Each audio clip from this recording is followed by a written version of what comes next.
control।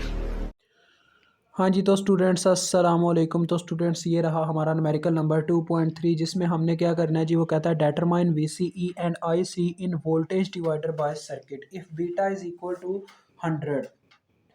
तो स्टूडेंट उसने हमें ये सर्किट दे दिया और वो कहता है कि आपने मुझे VCE और IC निकाल के देना है, जिसमें आपको बीटे की क्या वैल्यू दी गई है, 100 दी गई है इक्वेशन के अंदर। ठीक है, तो बीटा हमें गिवन है और बाकी सर्किट दिया गया है जी। तो इतना मुश्किल काम नहीं है इसको फाइंड आउट करना। तो चले आए फाइंड आउट करते हैं। सबसे पहले आपने इसका थीसिस की वीडियो देख लेनी है स्टूडेंट, जिसके अंदर मैंने इसके थ्योरम को एक्सप्लेन किया कैसे, मतलब कि हमारे पास इक्वेशंस आती हैं। तो सबसे पहला हमारा काम होता है स्टूडेंट बेस के वोल्टेज को फाइंड आउट करना, और बेस के वोल्टेज से भी पहले जो हमारा काम होता है वो होता है इनपुट रेजिस्टेंस चेक कर लेना कितनी बनती है। तो आर इन जो कि हमारे मतलब कि इस बीजीटी की रेजिस्टेंस है वो चेक कर लेते हैं। तो वो होती है स्टूडेंट्स हमारे पास beta times of R E आप चेक कर सकते हैं यहाँ पे कितनी दी गई है। आर ई हमें दी गई है 560 ओहम। तो beta times R E is equal to, values put करते हैं, बीटा है 100 हमारे पास, जबकि आर ई की वैल्यू दी गई है 560। तो इन दोनों को अगर मल्टीप्लाई करवाया जाए तो हमारे पास आर इन स्टूडेंट्स कितनी बन जाती है जी, ये बनता है 5,6,000, यानी कि ये आता है 5,6 किलो ओहम। तो अब हमने ये शराइत पढ़ी थी हमारे मतलब के थ्योरम में कि अगर जो आर इन है वो R2 से 10 गुना बड़ी आ जाती है। अगर आर इन जो है क्या होता है जी, वो 10 टाइम्स ग्रेटर आ जाती है R2 से, तो उसके नतीजे में हमारे पास जो बेस वोल्टेज का फार्मूला होगा वो ये होगा। उसके लिए बेस वोल्टेज की रेजिस्टेंस सिर्फ R2 समझी जाएगी, बाकी सबको इग्नोर कर दिया जाएगा। ठीक है स्टूडेंट्स, तो यही यहाँ पे फॉलो होने वाला है। अब इस यहाँ पे हम वोल्टेज डिवाइडर बस यानी कि वोल्टेज डिवीजन रूल का इस्तेमाल करने वाले हैं। तो इसकी अपनी ब्रांच की रेजिस्टेंस ऊपर आ जाएगी जो सिर्फ R2 मानी जाएगी, क्योंकि ये तो इग्नोर कर दी गई है बिकॉज ये 10 गुना ज़्यादा आ गई है बड़ी। अगर आप देखो 5.6 को 10 से ज़रब देके देखो तो ये 56 बन जाता है। बराबर भी आ जाए तब भी हमने इग्नोर कर देना है, और अगर उससे बड़ी आ जाती है तब भी इग्नोर कर देना है।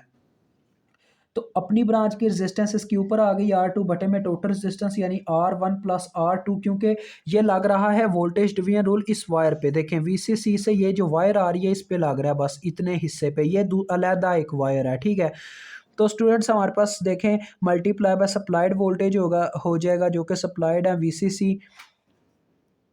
तो R2 की वैल्यू पुट कर देंगे 5.6 के, और R1 की कितनी वैल्यू है, R1 की वैल्यू है 10 के प्लस 5.6 के मल्टीप्लाई बाय VCC की वैल्यू है 10 वोल्ट। तो स्टूडेंट इसको ओवरऑल अब हम हल करेंगे अपने कैलकुलेटर पे। तो स्टूडेंट्स ये हमारे पास आ चुका है 3.58 वोल्ट। किलो किलो से कैंसिल हो गया, ऊपर भी के था नीचे भी के था तो वो कैंसिल हो गया, और ये बन रहा है 3.58 वोल्ट। ठीक है, तो अभी हमने इसका सेटअप किया अपने कैमरे का, पहले काफ़ी गंदा रिजल्ट दे रहा था। न्यू मोबाइल है तो सेटअप करने में टाइम लगता है। अभी हमने इसका सेटअप किया तो अब मेरे ख्याल में अच्छा ही चल रहा है, नज़र आ जाता है जो हमने यहाँ पे लिखा है। ब्लैक पॉइंटर का इस्तेमाल करेंगे फिर अच्छी वीडियो बनेगी, इससे भी बेहतर बनेगी। तो देखें वी भी फाइंड आउट हो चुके हैं। इसके बाद का जो हमारा स्टेप होता है वो क्या होता है, सेकंड स्टेप वो होता है स्टूडेंट्स, आप जानते हैं ये एरो के लिहाज से हमने यहाँ पे वोल्टेज मेंशन करने हैं। बेस और एमीटर के सेंटर में कौन से वोल्टेज होते हैं, बेस एमीटर वोल्टेज यानी BVBE। ये एमीटर साइड है, ये बेस की साइड है। एक आप जानते हैं BGT का क्या डिज़ाइन होता है, यहाँ पे बेस होती है, यहाँ पे कलेक्टर होता है, यहाँ पे एमीटर होता है। तो इन दोनों के सेंटर में जो वोल्टेज एग्जिस्ट होंगे वो इस तरह से होंगे, और एरो डिसाइड करेगा किधर पॉजिटिव का साइन आएगा किधर नेगेटिव। जहाँ पे एरो खत्म हो रहा है वहाँ पे नेगेटिव का साइन, और जहाँ से शुरू हुआ वहाँ पे पॉजिटिव का साइन। अब हम अगर VBE यहाँ पे एक सुपर नोड बन रहा है, देखें स्टूडेंट ये एक सुपर नोड ही है। अगर मैं VBE को सुपर नोड के मुताबिक निकालना चाहूँ तो जिस जानिब इसका प्लस का साइन है वो वोल्टेज प्लस में लिखे जाएंगे, VB प्लस में आ गया, और जिस जानिब नेगेटिव का साइन है वो वोल्टेज नेगेटिव में लिखे जाएंगे। अब ये एमीटर साइड है तो एमीटर साइड की जानिब VE वोल्टेज ही एग्जिस्ट करेंगे, तो ये आ जाएगा VB minus VE super node की इक्वेशन के मुताबिक। और VBE हमेशा सेटअप होते हैं, ये 0.7 वोल्ट के इक्वल होते हैं। तो लिहाजा हम यहाँ पे VE फाइंड आउट करना चाहते हैं। VE देखें इधर आ गया और VBE दूसरी जानिब जाके माइनस हो गया, तो हमारे पास फार्मूला आ गया VB माइनस VBE। तो देखें स्टूडेंट्स, अब मैं वैल्यूज़ पुट करता हूँ। वीबी मेरे पास कितना आया 3.58, और ये हम जानते हैं बात की ये 0.7 वोल्ट के इक्वल होते हैं, तो यहाँ से हमें वैल्यू मिल जाएगी वीई की। अब हम निकाल लेते हैं जी, माइनस कर देते हैं 0.7 को, तो ये हमारे पास आ रहा है स्टूडेंट 2.8 वोल्ट। 8 लिख सकते हैं या सिर्फ 8 लिख सकते हैं, चलें 2.88 वोल्ट लिख सकते हैं। तो वीई तो हमें मालूम हो गए। इसके बाद आप जानते हैं क्या स्टेप होगा हमारा, हम अपनी एमीटर करंट को फाइंड आउट करेंगे जो यहाँ पे फ्लो कर रही है एमीटर करंट, जो कि अप्रॉक्सीमेटली इक्वल होती है हमारी कलेक्टर करंट के। अगर हमें एमीटर करंट मिल गई तो कलेक्टर करंट आईसी यानी हमारी इनडायरेक्टली मालूम हो जाएगी। तो आईई कैसे मालूम करेंगे, according to Ohm's law, IE से लिखना है एमीटर करंट जो है वो एक रेजिस्टर में से फ्लो कर रही है जिसके क्रॉस जो वोल्टेज है हमें मालूम हो चुके हैं, वीई इसके क्रॉस वोल्टेज थे जो हमने इस फार्मूले से मालूम कर लिए हैं। तो ये रेजिस्टेंस है, ये वोल्टेज है। According to Ohm's law V is equal to I R होता है, और अगर हमने आई मालूम करना है तो I is equal to V over R होगा। तो वीई ओवर आर ई हमारे पास इसका फार्मूला आ गया। अब देखें वैल्यूज पुट करता हूँ स्टूडेंट। इसके थ्योरम में काफ़ी हमसे मतलब कि गांध मचा था, वीडियोज़ का मसला था, तो उसके लिए माजरत चाहता हूँ, लेकिन इंशाल्लाह इसका प्रॉब्लम हल होता जाएगा वक्त के साथ साथ। तो वीई की देखें वैल्यू हमें मालूम है 2.88, और आर ई की वैल्यू हमें दी गई है 560 ओहम। तो इसको आपने कैलकुलेटर पे डायरेक्ट मारना है जी, और आपको ये आंसर दे देगा। आंसर डिवाइडेड बाय 560, यार ये क्या कर रहा है 560, ये अब होगा। तो स्टूडेंट्स ये मेरे पास आंसर आ रहा है 5.2 मिली एम्पेयर। आई ई अगर मेरे पास 5.2 मिली एम्पेयर आई है तो आई सी भी इसके अप्रॉक्सीमेटली इक्वल होती है। इसकी वजह क्या होती है स्टूडेंट, क्योंकि बेस करंट जो है ना वो आई सी के मुकाबले में बहुत कम होती है। मतलब कि आई ई जो होती है ना वो तो इन दोनों का मजमुआ होती है अकॉर्डिंग टू अवर के सी एल इक्वेशन। मैंने आपको ये समझाया था एक थ्योरम के अंदर, आई C plus I be in दोनों के मजमुए के बराबर होती है। मतलब इन दोनों करंट्स को अगर प्लस कर दिया जाए तो एमीटर करंट बनती है।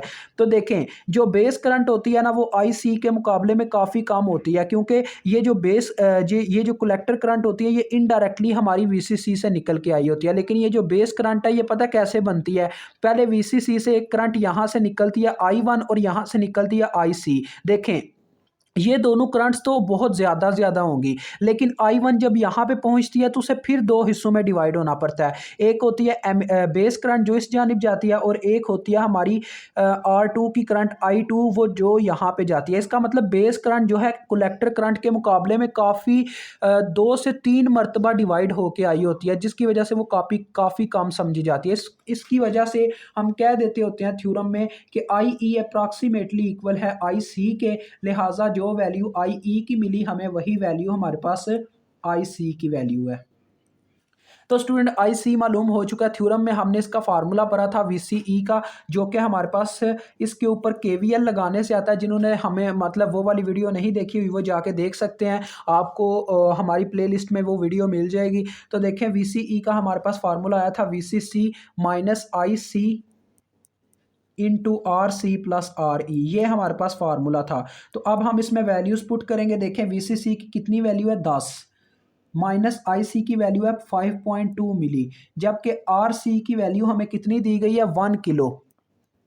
और अगर 560 को अगर आप किलो में कन्वर्ट करना चाहते हैं तो इसको 1000 पे आपने डिवाइड कर देना, जो कि बन जाएगा 0.56 किलो ओहम।